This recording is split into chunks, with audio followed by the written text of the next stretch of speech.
Today, we're ranking Canadian credit cards because some cards save you money and some just look fancy. I will open the tier maker board and every card is about to fight for its spot.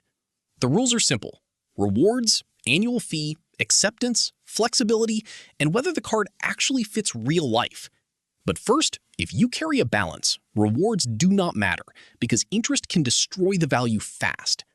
Now, the board is ready, the card tiles are loaded, and the ranking begins. First up is Amex Cobalt, and our stickman already knows this card is dangerous, in a good way. For food, groceries, streaming, gas, and transit, this card can be a points machine for everyday spending.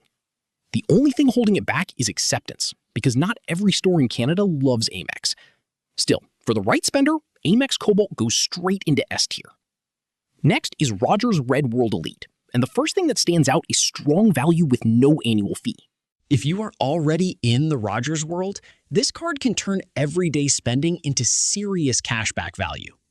But if you are not a Rogers customer, the magic is not as strong, so context matters.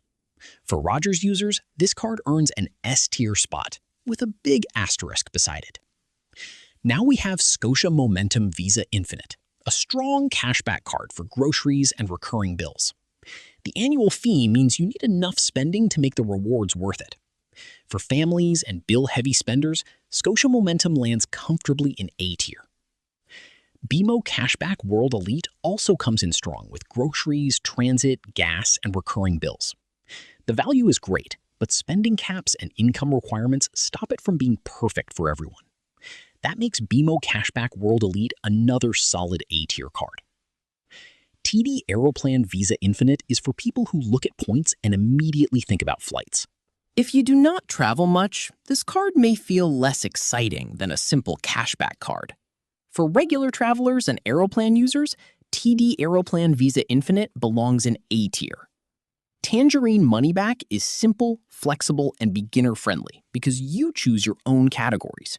For a no-fee card that is easy to understand, Tangerine deserves an A-tier spot. CIBC Dividend Visa Infinite is strong for gas, groceries, and everyday cashback. It is a good card, but compared with the top cards, it feels more solid than exciting, so it goes B tier. Simply Cashback Visa is a nice no-fee pick, especially if restaurants are part of your spending. RBC Avion Visa Infinite is flexible for travel, but it depends on whether you actually use Avion points well. For casual users, it is not the strongest everyday card, so our stickman places it in B tier. It is useful and simple, but not powerful enough overall to beat the A-tier cards, so it lands in B. PC World Elite MasterCard can be great if you shop often at Loblaw stores, Shoppers Drug Mart, Esso, or Mobile. But because the best value is tied to one ecosystem, it also lands in B tier. Costco MasterCard is useful for Costco shoppers, but it is more of a specific use card than a universal winner. That is why our stickman puts it in C tier. Not terrible, just not a top all-around card. Then we have basic low-reward bank cards, the ones that give tiny rewards and almost no excitement. And any card you carry a balance on goes straight to D tier, because paying interest beats collecting points every time. Now the final board is clear. S tier is for standout value, A tier is excellent, B tier is useful, C tier is specific, and D tier is danger. The real winner depends on your lifestyle: food, travel, no fee, or store loyalty. The best credit card is not the one influencers hype, it is the one that matches your spending. Comment your current card below and follow for more Canadian money rankings.